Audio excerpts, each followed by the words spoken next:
Hello बच्चों, लोग कैसे हैं? उम्मीद करते हैं अच्छी तरह से पढ़ाई कर रहे होंगे। मैं आप लोगों के लिए हर वीडियो की तरह फिर से इंपॉर्टेंट वीडियो लेके आया हूं। आप देख सकते हैं कि आपको मैं आज इस वीडियो में क्षेत्रमिति से जितने भी इंपॉर्टेंट मैथ बनते हैं, इंपॉर्टेंट सब मैथ छाट छाट के पढ़ाने वाला हूँ। इसको पूरा देखिए और नोट कर लीजिएगा, बार बार रिपीट कीजिएगा, बार बार प्रैक्टिस कीजिएगा, क्योंकि अब कितना 3-4 महीना बचा हुआ है, बिहार बोर्ड का एग्जाम होने वाला है। तो देख सकते हैं कि 13 पॉइंट में जितने भी इंपॉर्टेंट मैथ बनते हैं, बिहार बोर्ड में आते हैं ज्यादातर, उसी को मैं पढ़ाने वाला हूँ। इसको अच्छी तरह से देखिए। हम लोग पहला क्वेश्चन को पढ़ेंगे। उससे पहले आपको क्षेत्रमिति का कुछ फॉर्मूला याद होना चाहिए। क्षेत्रमिति का फॉर्मूला हम लोग देखेंगे, इसके बाद मैथ को क्या करेंगे, यहाँ बनाने आ जाएंगे। तो आप देख सकते क्षेत्रमिति के फॉर्मूला की ओर लेके जा रहे हैं आपको। देख सकते हैं यहाँ लिखा हुआ है क्षेत्रमिति से फॉर्मूला, जितने भी जरूरत होते हैं सभी फॉर्मूला दिया गया है। ये एक देख सकते हैं वृत्त है, जिसकी बड़ी जीवा क्या होता है, वृत्त का व्यास कहलाता है। वृत्त की सबसे बड़ी जीवा वृत्त का व्यास कहलाता है। उसके बाद उसकी त्रिज्या से यानी केंद्र से परिधि की दूरी क्या कहलाता है, त्रिज्या कहलाता है। और इसका मध्य बिंदु होता है। और ये जो गोला किया हो गया है वो उसको परिधि कहा जाता है। तो वृत्त का क्षेत्रफल पूछे तो क्या बताना है आपको, पाई आर स्क्वायर। वृत्त की परिधि 2 पाई आर या पाई डी बोल सकते हैं। वृत्त की त्रिज्या आर बराबर d/2। वृत्त का व्यास यानी d अकेला बराबर 2r के बराबर होता है। और वृत्त का क्षेत्रफल पाई आर स्क्वायर बटे 2। और वृत्त का परिमाप अगर पूछे तो r ब्रैकेट पाई प्लस 2 या पाई आर प्लस 2r भी बोल सकते हैं। उसी तरह से देख सकते हैं कि क्षेत्रफल त्रिज्याखंड का क्षेत्रफल है। त्रिज्याखंड का क्षेत्रफल पूछे तो थीटा बटे 360 पाई आर स्क्वायर हो जाएगा। त्रिज्याखंड के चाप की लंबाई अगर पूछा जाए तो थीटा बटे 360 2 पाई आर हो जाएगा। उसी तरह वृत्ताकार वलय का क्षेत्रफल पूछे तो pi bracket capital R square minus small R square या pi R square minus pi R square, इस तरह से बोल सकते हैं। याद रखिएगा, ये वृत्तखंड होता है। जब छोटा भाग होता है तो लघु वृत्तखंड, बड़ा भाग को दीर्घ वृत्तखंड कहा जाता है। और ये त्रिज्याखंड होता है। छोटा भाग को लघु त्रिज्याखंड, बड़ा भाग को दीर्घ के बारे में यहाँ है। आप देख सकते हैं शंकु कैसा होता है। ये है शंकु का आकार, देख सकते हैं इस तरह से तुर्की के टोपी के आकार का। ये आइसक्रीम इस तरह से हम लोग लिख सकते हैं। ये h का मान होता है ऊंचाई सिर्फ कहा जाएगा। इसको n का मान यानी तिर्यक ऊंचाई कहा जाता है। इसको तिर्यक ऊंचाई बोलेंगे इसको। और यहाँ से यहाँ त्रिज्या होता है r का मान। ठीक है, याद रखिएगा। ये सब कुछ फिगर दिया हुआ है। उसी तरह से यहाँ हम लोग अगर पढ़े शंकु का कुल पृष्ठीय क्षेत्रफल तो pi R bracket R plus L या pi R L plus L भी लिख सकते हैं। शंकु का वक्र पृष्ठीय क्षेत्रफल क्या होता है तो पाई आर एल होता है। फिर शंकु का आयतन क्या होता है तो 1/3 पाई आर स्क्वायर एच होता है। ठीक है, ये सभी फॉर्मूला आपको क्षेत्रमिति में काम देगा। अच्छी तरह से देख लीजिए, नोट कर लीजिए साथ ही साथ। गोले का अगर पूछा जाए एक गोला क्या होता है तो ये पूरा उसकी मोटाई है। मोटाई जो है उसी की उसका क्या होता है, व्यास होता है। और उसका आधा जो होता है क्या होता है, त्रिज्या होता है। त्रिज्या होता है, पूरा मोटाई उसका क्या हो जाता है, व्यास होता है। और लेकिन उसका ऊंचाई नहीं होता है। ठीक है, याद रखिएगा। तो हम लोग क्या करेंगे, देख सकते हैं कि गोले का समकोण पृष्ठीय क्षेत्रफल पूछे अगर तो आपको 4 पाई आर स्क्वायर याद रखना है। और गोले का आयतन पूछे 4/3 पाई आर क्यूब। छल्ले का आयतन 4/3 pi bracket R cube minus R cube बोल सकते हैं। उसी तरह से आप देख सकते हैं अर्धगोला का अगर पूछे तो अर्धगोला का कुल पृष्ठीय क्षेत्रफल 3 पाई आर स्क्वायर हो जाएगा। अर्धगोले का वक्र पृष्ठीय क्षेत्रफल 2 पाई आर स्क्वायर हो जाएगा। अर्धगोले का आयतन 2/3 पाई आर क्यूब हो जाएगा। ठीक है, तो ये अर्धगोले का था।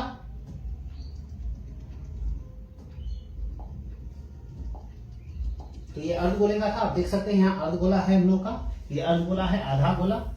ठीक है, तो ये पूरा व्यास होता है अर्धगोला का। ये पूरा क्या हुआ, व्यास। माना कि व्यास आपके पास 14 सेंटीमीटर है अगर, तो त्रिज्या कितना हो जाएगा, उसका आधा होता है त्रिज्या।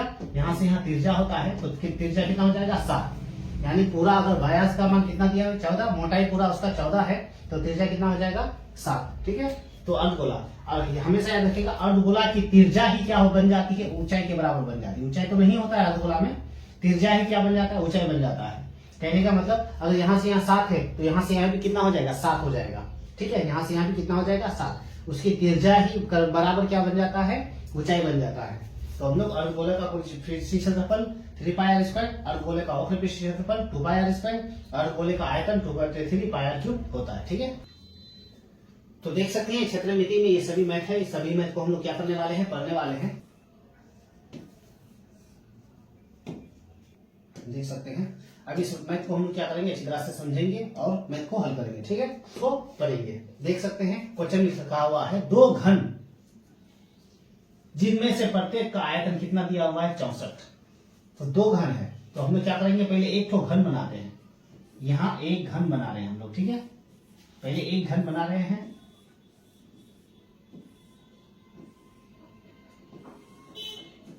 ये घन बना लिए जिसका प्रत्येक का आयतन कितना दिया हुआ है 64। हम लोग के पास 64 आयतन दिया हुआ है, ध्यान रखिएगा आयतन 64 बताया है, ना कि भुजा। तो हम लोग को क्या करना है, पहले भुजा निकालना है। तो भुजा प्रत्येक भुजा क्या निकलेगा, हम लोग उस भुजा को निकालेंगे। तो घन का आयतन दिया हुआ है, तो हम लोग लिखेंगे यहाँ प्रश्न संख्या, ठीक है। प्रश्न संख्या कितना 1, प्रश्न वाली 13.1 से है। हम लोग प्रश्न वाली 13.1 में हम लोग पढ़ रहे हैं क्षेत्रमिति। ध्यान रखिएगा, पहला मैथ है, इंपोर्टेंट है, अच्छी तरह से आप देखिए गौर से। हम लोग सबसे पहले प्रश्न संख्या लिखने के बाद यहाँ लिखेंगे आप हल। हल लिखने के बाद हम लोग को क्या करना है, आयतन दिया हुआ है, तो हम लोग लिखेंगे घन के लिए। इसके लिए बनाने जा रहे हैं हम लोग घन के लिए, घन के लिए लिख लेंगे। उसके बाद यहाँ नीचे लिखेंगे घन का आयतन, घन का आयतन। आयतन हम लोग के पास दिया हुआ है, कितना देख सकते हैं 64 क्यूब, 64 सेंटीमीटर क्यूब, ठीक है। घन का आयतन दिया हुआ है 64 सेंटीमीटर क्यूब, 64 सेंटीमीटर क्यूब लिख चुके हैं। अब हम लोग घन का आयतन हम लोग को अभी जस्ट पढ़े क्या होता है, a क्यूब बराबर हम लोग का पहले से कितना निकला है 64 सेंटीमीटर क्यूब, ठीक है। अब हम लोग जिस तरह से कोई भी संख्या का स्क्वायर छोड़ते हैं, रूट चलता है, तो उसी तरह क्यूब छोड़ेंगे तो रूट चलेगा उसका। तो a बराबर 64 लिखेंगे और रूट हम लोग का चल चुका, यानी क्यूब का रूट, ठीक है। अब a बराबर देख सकते 64 जो बनता है किसका क्यूब है, तो हम लोग कह सकते हैं कि 4 का क्यूब है। 4 का क्यूब कितना होता है 64 होता है। तो a बराबर कितना निकल गया हम लोग का 4, यानी प्रत्येक भुजा घन में कितना निकल गया 4। हम लोग कह सकते हैं यहाँ से यहाँ 4, यहाँ भी 4, ये भी 4, सभी भुजा हम लोग का कितना निकल गया 4 निकल चुका है। अब क्वेश्चन में फिर आगे बढ़ रहा है, संलग्न फलकों को मिलाकर एक ठोस बनाया जाता है। तो दो घन, एक घन हम लोग बनाए और एक घन बनाएंगे जो संलग्न होगा, एक दूसरे से मिलावट होगा, ठीक है। हम लोग इसको एक करके बना रहे हैं, इसको बनाएंगे, ठीक है। और एक तो घन हम लोग क्या कर दिए, इसमें ज्वाइनिंग कर दिए, एक घन और भी बना दिए, तो कुछ इस तरह दिखेगा, यानी 2 घन बन चुका। तो यहां से यहां 4 सेंटीमीटर, तो यहां से यहां भी कितना हो जाएगा 4 सेंटीमीटर हो जाएगा। अब ये 2 घन जुड़ करके याद रखिएगा, एक घन था और एक घन जोड़ दिए, तो 2 घन जोड़ करके कितना बन चुका हम लोग का घना बन चुका। तो यहां से यहां 4, तो यहां से यहां भी कितना होगा 4 होगा, क्योंकि घन में प्रत्येक भुजा हम लोग का कितना निकला 4 निकला। तो एक भुजा 4, तो दूसरे भुजा भी कितना हो जाएगा 4 हो जाएगा, तो यहाँ से भी 4। अब 2 घन जुड़ करके हम लोग का क्या बन चुका, आप देख सकते हैं घना बन चुका। घना जब बन चुका तो यहां से यहां घना को क्या कहा जाता है, यल कहा जाता है। 4 और 4 कितना निकल गया, यल का मान हम लोग का 8 निकल गया। दोनों घन मिलाकर के घना बन चुका। अब यहां से यहां किसका मान निकल गया, हम लोग के पास b का मान, यानी ये जो 4 निकला चौड़ाई b का मान कितना निकल गया 4, और ये जो है ऊंचाई कितना निकल गया 4, यानी सब कुछ 4 रहेगा। दोनों घन मिलाकर के घना बन चुका।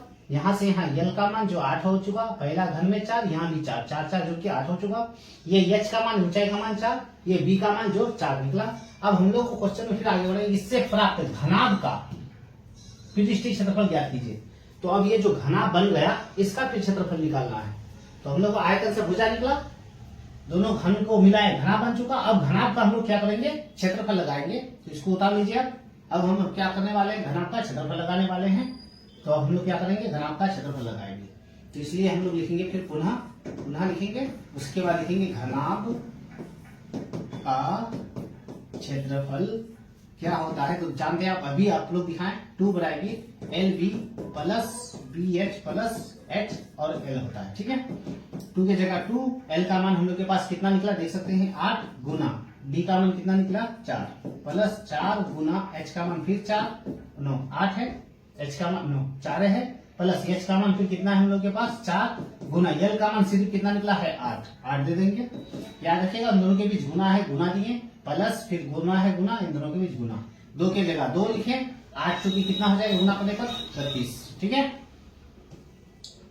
2 की जगह 2 लिखेंगे, ब्रैकेट को हम लोग क्या करेंगे अभी रहने देंगे। 8 चौके कितना हो जाएगा 32, प्लस यहाँ 4 चौके कितना हो जाएगा 16, यहाँ फिर 8 चौके कितना हो जाएगा 32, ठीक है। तो उसी तरह 2 रहने देंगे, ब्रैकेट हटाएंगे, गुना सभी संख्याओं को जोड़ने पर कितना हो जाएगा हम लोग के पास देख सकते हैं 32 और 2 और 6 8 8 2 10 का 0, 4 4 3 7 हाथ में एक था 8 हो चुका, 80 हो चुका, 80 दुना हम लोग का यानी 4 दूना 80 दुना 160 हो जाएगा सेंटीमीटर स्क्वायर, ये इसका हो चुका क्षेत्रफल। क्वेश्चन नंबर 2 देख सकते हैं, कोई बर्तन एक खोखले अर्धगोले के आकार का है। तो अर्धगोलाकार एक खोखला हम लोग बर्तन बनाएंगे, ये इस तरह का अर्धगोलाकार का है बर्तन, ठीक है, जिसके ऊपर एक खोखला बेलन बना हुआ, इसके ऊपर एक खोखला बेलन है, ठीक है, हम लोग बेलन बनाएंगे।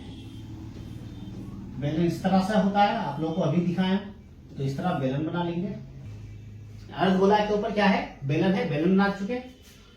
आरोपित है अर्धगोला का व्यास, यहां से यहां व्यास उसका कितना बताया है हम लोगों को, 14 सेंटीमीटर।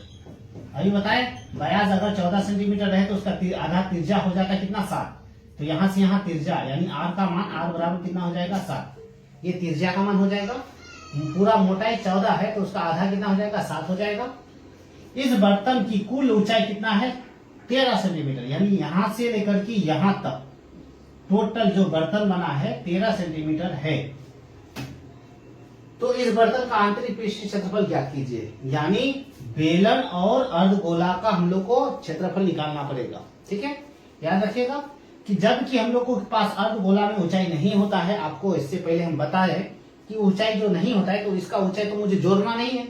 ऊंचाई बेलन में होता है तो बेलन का ऊंचाई हम लोग को जोड़ना पड़ेगा। बेलन में जो ऊंचाई होता है बेलन का ऊंचाई जोड़ना पड़ेगा। यहाँ जो 7 त्रिज्या है घाटा कर देंगे तो किसका निकल जाएगा, बेलन का ऊंचाई। तो 13 से 7 घटाने पर कितना निकल जाएगा, 6। ये 6 सेंटीमीटर हो जाएगा हम लोग का किसकी ऊंचाई, बेलन की। ये बात हम लोग खुद बनाए, फिर से समझ लीजिए। दोनों फिगर को मिलाकर के 13 ऊंचाई दिया हुआ है। 13 में से हम लोग अर्धगोले की त्रिज्या से हम लोग इसको घाटा कर देंगे। 13 से 7 घाटा कर दे 13 से 7 तो बराबर कितना बचेगा, 6। ये 6 जो हुआ किस ऊंचाई हुआ, किसका ऊंचाई हुआ, बेलन की, ठीक है। तो अब हम लोग क्या करेंगे, यहाँ से प्रश्न संख्या लिखेंगे। प्रश्न संख्या हम लोग के पास 2 है। उसके बाद यहाँ से लिखेंगे हल। अब हम लोग यहाँ से हल करना शुरू करेंगे। सबसे पहले यहाँ से लिखेंगे बेलन की, अर्धगोला के लिए अर्धगोला की त्रिज्या यानी आर बराबर कितना है हम लोग के पास, 7 सेंटीमीटर है। व्यास था 14 तो 7 सेंटीमीटर हो चुका, ठीक है। तो यहां से लिखेंगे हम लोग अर्धगोला के लिए, पहले अर्धगोला का व्यास हम लोग के पास बताया है, तो व्यास लिखेंगे अर्धगोला का व्यास। व्यास को किस से, डी से। तो कितना हम लोग के पास है, 14 है, 14 लिखेंगे। तो त्रिज्या कितना हो जाएगा, उसका आधा 7 सेंटीमीटर लिख सकते हैं हम लोग, क्योंकि व्यास का आधा त्रिज्या होता है। अब अर्धगोला का था, उसी तरह हम लोग लिखेंगे यहाँ बेलन की ऊंचाई बराबर यानी h। टोटल ऊंचाई था 13 में से 7 को घाटा किए हम लोग, तब निकला क्या, 6। इस 6 को लेकर के हम लोग ऊंचाई को ज्ञात करेंगे, ठीक है। ये दोनों चीज दिया हुआ है फिगर में, दोनों चीज लिख लिए। अब हम लोग क्या करेंगे, यहाँ से हल करेंगे। तो हल करने से पहले समझ लीजिए हम लोग को निकालने क्या बोला है, बर्तन का आंतरिक पृष्ठीय क्षेत्रफल। तो यहाँ लिखेंगे हम लोग, इसलिए बर्तन का आंतरिक पृष्ठीय क्षेत्रफल। अब हम लोग देखते हैं कि यहाँ क्या क्या है। आंतरिक पृष्ठीय क्षेत्रफल निकालने के लिए अर्धगोला है और बेलन है, तो अर्धगोला का वक्र और बेलन का वक्र लगा देंगे, हम लोग का निकल जाएगा। तो यहाँ लिखेंगे हम लोग फिर अर्धगोला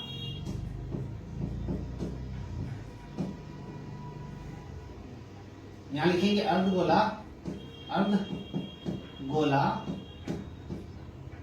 अर्धगोला का वक्र पृष्ठीय क्षेत्रफल।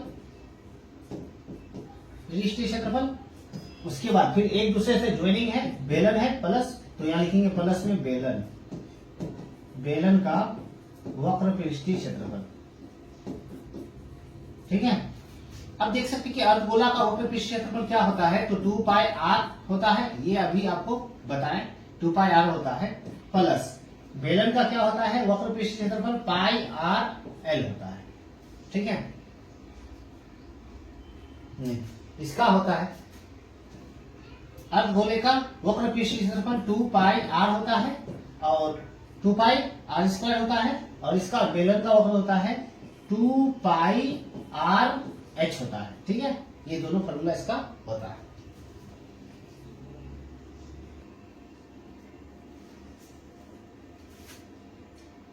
तो ये फॉर्मूला लिख लिया हम लोग। फॉर्मूला लिखने के बाद हम लोग क्या करेंगे अब 2 pi R square plus 2 pi R, यहाँ से 2 पाई आर और 2 पाई आर कॉमन आ रहा है, तो हम लोग क्या करेंगे 2 पाई आर को कॉमन ले लिए, तो एक बार आर यहाँ बच चुका प्लस यहाँ क्या बच चुका एच बच चुका। ठीक है, अब हम लोग क्या करेंगे 2 के जगह 2 गुना पाई का मान हम लोग लिखेंगे 22/7। उसके बाद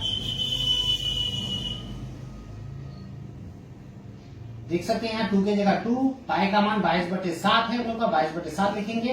त्रिज्या का मान हम लोग के पास कितना निकला है 7 लिखेंगे, फिर त्रिज्या का मान 7 प्लस ऊंचाई का मान हम लोग के पास 6 है। देख सकते हैं कि ऊपर नीचे 7 और 7 कट जाएगा, तो हम लोग के पास बचा 22 गुना 2, 22 गुना कितना हो जाएगा 44 गुना ब्रैकेट को हटाएंगे गुना 7 6 कितना हो जाएगा 13, 44 को 13 से हम लोग गुना करेंगे तो हम लोग का क्या हो जाएगा आंसर हो जाएगा 13 चौके, यहाँ साइड में हम गुना कर लेते हैं, आपको दिखा देते हैं यहाँ 44 को 13 से गुना करके 3 चौके 12, 3 चौके 12 और 1 13 हो जाएगा, 4 एकम 4, 4 एकम 4, 2 6 7, 2 7 5 हो जाएगा। तो हम लोग यहाँ लिख देंगे 200 यानी 500 कितना हो जाएगा बराबर 572 हो जाएगा सेंटीमीटर स्क्वायर।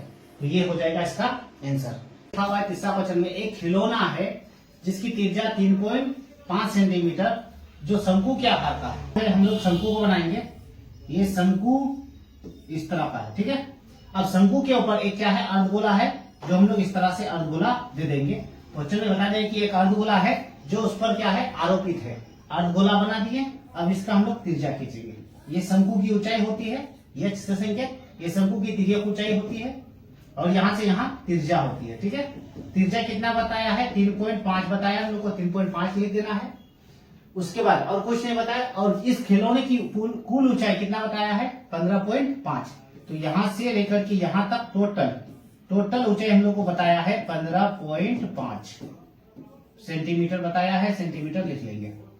टोटल ऊंचाई 15.5, यहां से यहां उसकी त्रिज्या बताया है 3.5 पॉइंट। ठीक है, तो अब हम लोग सिर्फ ऊंचाई किसमें होता है शंकु में होता है, तो शंकु का ऊंचाई निकालना है ओनली, अर्धगोला की ऊंचाई नहीं होता है याद रखिएगा। तो अर्धगोला की ऊंचाई को हम लोग को लेना नहीं है, तो इसको क्या करेंगे 15 से 3.5 को घाटा करेंगे। 15.5 से 3.5 को घटाने पर कितना बच जाएगा 12 सेंटीमीटर। तो हम लोग क्या लिखेंगे 12 सेंटीमीटर, ये हो जाएगा एच का मान जो हम लोग लिख सकते हैं 12 सेंटीमीटर। ठीक है, 12 ये हुआ शंकु की ऊंचाई। अब हम लोग को क्या निकालना है तिर्यक ऊंचाई, एच का मान निकल गया, आर का मान निकल गया। ये पॉइंट को अगर हटाना चाहे हम लोग इस पॉइंट को हटा देंगे तो त्रिज्या बराबर हम लोग का 3.5 है, पॉइंट को उड़ा दें तो कितना बन जाएगा, पॉइंट उड़ाने के बाद 10। आप इस बात को जानते हैं। 3 को हम लोग क्या करेंगे अब इसको काटेंगे, 2 5 6 10 और 5 7 35। हम लोग त्रिज्या का मान क्या लेके हल करेंगे अब 7.7/2 लेकर के इसको हल करें। त्रिज्या का मान निकल चुका, ऊंचाई का मान निकल चुका। अब हम लोग को एल का मान निकालना है, जो एल का मान निकालने के लिए पाइथागोरस के पास जाना होगा। सबसे पहले यहाँ लिखेंगे प्रश्न संख्या 3 और ये एक्सरसाइज यानी प्रश्न वाली 13 पॉइंट हम लोग 1 बना रहे हैं। ठीक है, अब उसके बाद यहाँ लिखेंगे हल। देख सकते हैं हल में सबसे पहले लिखेंगे किसके लिए खिलौने के लिए, यहाँ लिखेंगे खिलौने के लिए, खिलौने के लिए। ठीक है, खिलौने के लिए लिखेंगे। अब हम लोग के पास किसकी ऊंचाई दिया हुआ है खिलौने की ऊंचाई, तो लिखेंगे खिलौने की पहले त्रिज्या हम लोग के पास है, त्रिज्या लिख लेंगे। खिलौने की त्रिज्या यानी 8 से संकेत कितना दिया हुआ था हम लोग के पास 3.5। उसको हम लोग क्या किया काट के हम लोग क्या निकाले, पॉइंट उड़ाने के बाद 10 निकला, यानी काटने पर 7 5 6 35। उसके बाद 5 गुना 10, काटने पर 5 से कट जाएगा, 5 से और 7 से काट दिया, यानी 5 7 35, 5 गुना 10। त्रिज्या का मान हम लोग के पास कितना निकल गया 7/2। अब खिलौने की ऊंचाई हम लोग निकालेंगे, खिलौने की ऊंचाई हम लोग का कितना निकला टोटल अभी निकला हम लोग के पास 12 सेंटीमीटर लिख लेंगे। ठीक है, ये हम लोग का त्रिज्या हो चुका खिलौने का, और ये खिलौने की क्या हो चुका ऊंचाई, और वही त्रिज्या हम लोग का अर्धगोला में भी काम देगा। ठीक है, याद रखिएगा। तो अब हम लोग के पास आगे क्या निकालना है, क्वेश्चन में बोला है इस खिलौने के संपूर्ण पृष्ठीय क्षेत्रफल ज्ञात कीजिए। तो हम लोग लिखेंगे खिलौने की संपूर्ण पृष्ठीय क्षेत्रफल नहीं निकालना है, सबसे पहले यल का मान निकालना है। यल का मान निकलेगा तब हल होगा।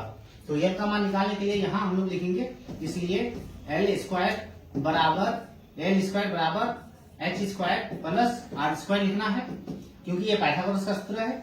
यल स्क्वायर अभी रहने देते हैं। एच का मान हम लोग के पास कितना है देख सकते हैं, एच का मान 12 है तो 12 पर स्क्वायर। आर का मान हम लोग के पास कितना निकला 7/2, 7/2 पर स्क्वायर हो जाएगा। ठीक है, अब स्क्वायर रहने दीजिए आप। 12 का स्क्वायर 144 प्लस 7 का स्क्वायर कितना हो जाएगा 49 और 2 का स्क्वायर हो जाएगा 4। अब ये भिन्न जोड़ का रूप ले लिया। माना कि एक नीचे अगर मान लेते हैं, अभी एल का स्क्वायर बाद में छोड़ेंगे, पहले इसको समझ लीजिए। एल का स्क्वायर बाद में छोड़ेंगे, पहले इसको हम लोग भिन्न जोड़ कर लेते हैं। भिन्न जोड़ करने का तरीका, भिन्न जोड़ हो या घाटा, नीचे नीचे गुना कर लेंगे, 4 एकम 4। ठीक है, उसको इससे गुना, इस संख्या को इससे गुना। 144 को 4 से गुना, 4 चौके 16 का 6, हाथ में कितना हो गया 1, 4 चौक 16 और 1 17 का 7, हाथ में बचा 1, 4 एकम 4 और 1 5, यानी 144 को 4 से गुना करने पर 576 प्लस 49 को 1 से गुना करने पर हम लोग का 49 से होगा। अब हम लोग क्या करेंगे, यहाँ लेके आते हैं, यल का मान अभी निकाल रहे हैं हम लोग। एल स्क्वायर जो है रहने देते हैं अभी, 576 को 49 से जोड़ने पर 600 कितना हो जाएगा 25 हो जाएगा और 4/है ही। अब इसको छोड़ देंगे, रूट चल जाएगा तो 625 पर रूट चल गया हम लोग का। अब बटे कितना है 4 है, देख सकते हैं 625 किसका स्क्वायर होता है 25 का, और ये 4 किसका स्क्वायर होता है 2 का। अगर 25 को हम लोग 2 से भागा दें तो उसका आधा कितना हो जाएगा 12.5 निकल जाएगा, वो यल का मान हुआ। यल का मान 12.5 निकला हम लोग का सीएम।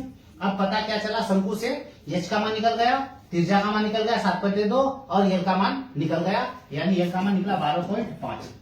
तब शंकु को हल कर सकते हैं। एच का मान, आर का मान, यल का मान हल हो चुका, निकल चुका। अब हम लोग को निकालेंगे खिलौने का क्षेत्रफल। तो खिलौना में क्या क्या है, अर्धगोला है और शंकु है, तो अर्धगोला का क्षेत्रफल, शंकु का क्षेत्रफल लगाना है हम लोग को। ठीक है, तो इसको अच्छी तरह से आप नोट कर लीजिए। अब हम लोग क्या करेंगे, इसको हम हटाते हैं। आगे अभी बाकी क्वेश्चन हम लोग का निकालने के बाद अब हम लोग क्या लिखेंगे, पुनः लिखेंगे और उसको क्या करेंगे, मैथ को हल करेंगे। पुनः लिखने के बाद नीचे से आप कॉपी के नीचे से एक तरफ से लिखते रहिए। एच का मान, यल का मान और आर का मान पता चल चुका है। तो अब हम लोग लिखेंगे खिलौने का। क्वेश्चन में देख सकते हैं क्या निकालने बोला है, खिलौने खिलौने खिलौने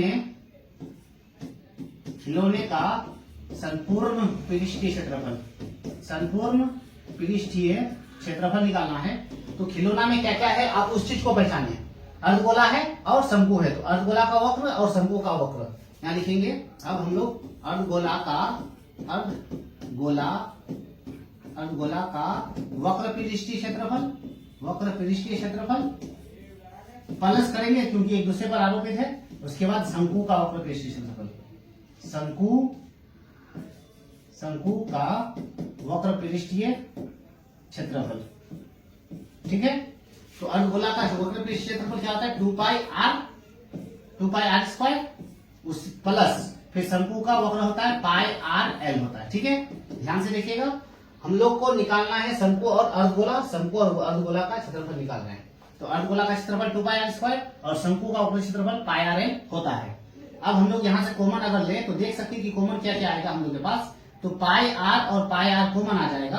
तो यहाँ से हम लोग πr को छाट दिए तो क्या बचेगा अंदर, आप देख सकते हैं यहाँ 2 बच चुका और यहाँ r 2 बार है तो एक बार r बच चुका, प्लस का चिन्ह प्लस, यहाँ l बच चुका। ठीक है, पाई का मान होता है 22/7 और r का मान हम लोग का निकला 7/2। देख सकते हैं त्रिज्या का मान 7/2। उसके बाद ब्रैकेट की जगह ब्रैकेट 2 लिखेंगे, गुना लिखेंगे, 7 का मान फिर कितना हो चुका, r का मान 7/2 प्लस, और यल का मान हम लोग के पास कितना है, यल का मान 12.5 है। ठीक है, अब हम क्या करेंगे देख सकते हैं, कटेगा 7 का पारा में कट चुका, 7 खत्म। अब 2 का पारा में काटे तो 11 दूना 22 कट चुका, 11 हम लोग के पास यहाँ बचा, ब्रैकेट हटाएंगे। अब देख सकते हैं ऊपर नीचे 7 भी 2 भी खत्म हो चुका।